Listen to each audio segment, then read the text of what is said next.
We're on the air. We're live. Look at In Alice Springs. Go and do your best back announce from your 3XY days. Who is it? What is it? You disgrace. You disgrace. That was Sandy Beach. That was Rocky Burnett, mate. Tied a toe on the line. Yeah, no, good song. Yeah, it wasn't. That's the best. That's the best you can do. 3XY. I'd sack you. You do play some good music on this 14 radio years. station. You told me what HA stands for. HA. Yeah. What is it? Well, no, you told me I've forgotten. Imagine one. You forgot Rocky Burnett. That was one of the great hits at 3XY back in your halcyon days, I might say. 8HA stands for Heart of Australia. Yeah, Heart of Australia. Now, that is a connective tissue song. You know what that is? No. Okay, connective tissue is a relative song based on the conversation we're about to have, which will be about one of your pretty good friends. What, like a segue? Is that what you're Is that saying? with it? Yeah, okay. Connective tissue segue song, because we're talking about a bloke who can't tow a caravan in a straight line. This bloke. You know him well. Some of you might remember him. Yeah. 1420 3XY, that's Robin Jolly and Marshall's portable music machine 90. These days, Marshall, or Robin, has a portable home called a caravan. Which is a bit and decided to come away on a trip around Australia with me. That's Robin Jolly and his lovely wife Lee, and me and the Badger. And we left Victoria and came up the Hume and through that tunnel under Sydney. You weren't coming here, were you? No, I was only heading for Coolangatta Okay. and ended up here. Hell of a sideline. Hell of a detour, anyway. So, as everybody knows, once you come out of that tunnel, the road from Sydney to Newcastle is that concrete, clickety-clack, is awful road. And we'd had enough, and we said, well, just drop down to Umina, little town on the Yes. on the coast. Nice place. Now, it's pretty steep going down the hill to Umina, and anyway, Robin Jolly was he was in front, he was on lead. And he was watching his maps, Google Maps, and it said turn right under a low bridge, and he tore half the roof off his caravan. You were behind it. Yep. How close? I hope not too Very, close. very close. Oh, no. And I tried to do a U-turn, and that jackknifed the van, smashed the back of my bumper. We couldn't, we were stuck. I mean, it was awful. Awful.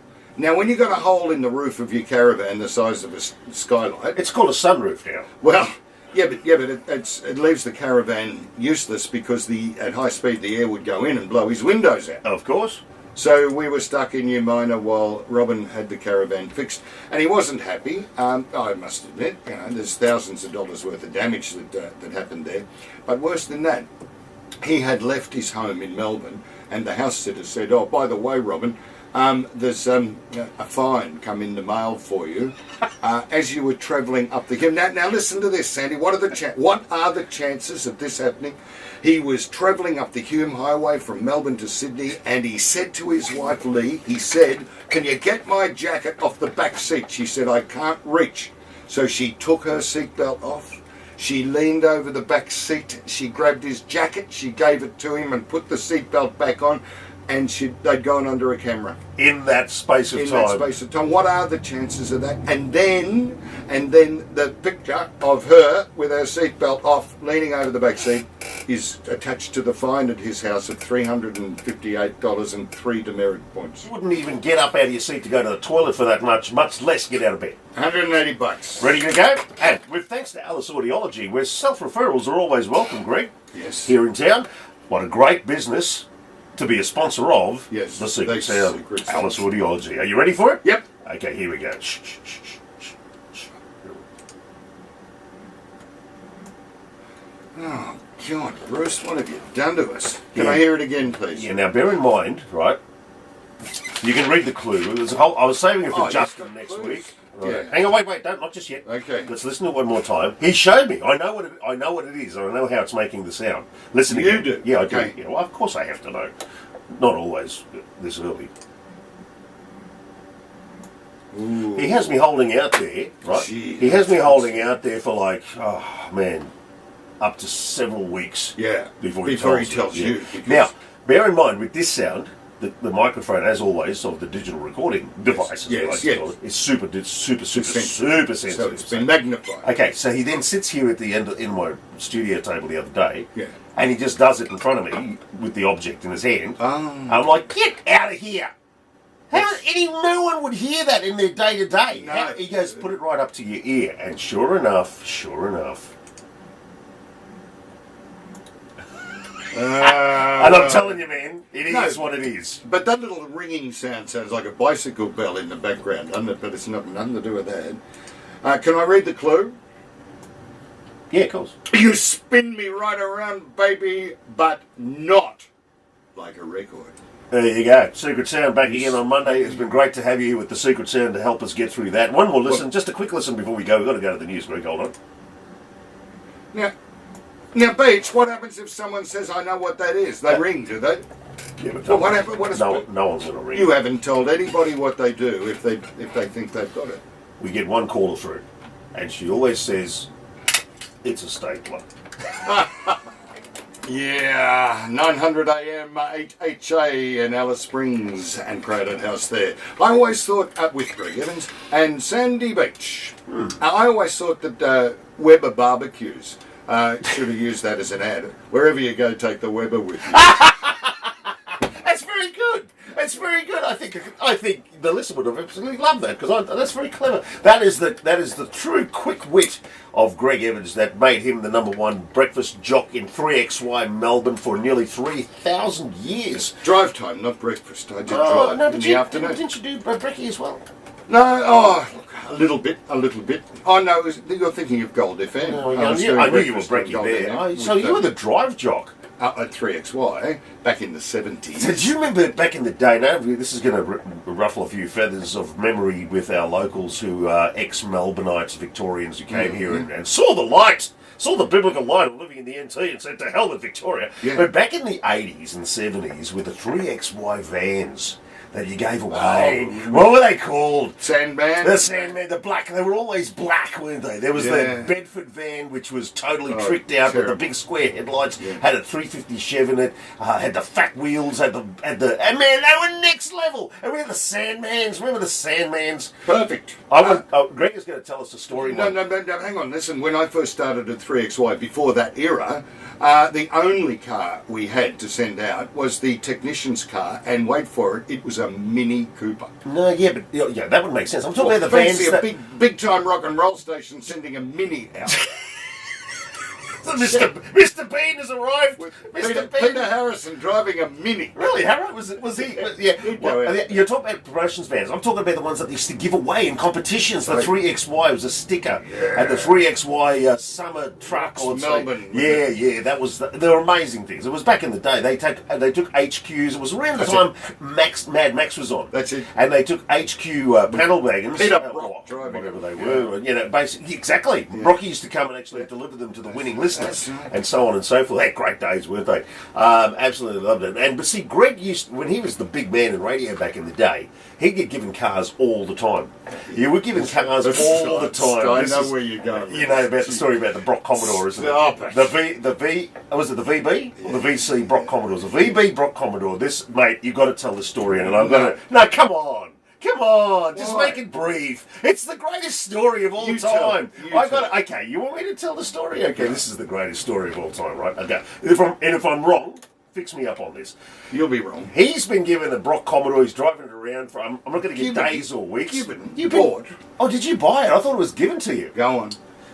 You're a big radio guy. Go on.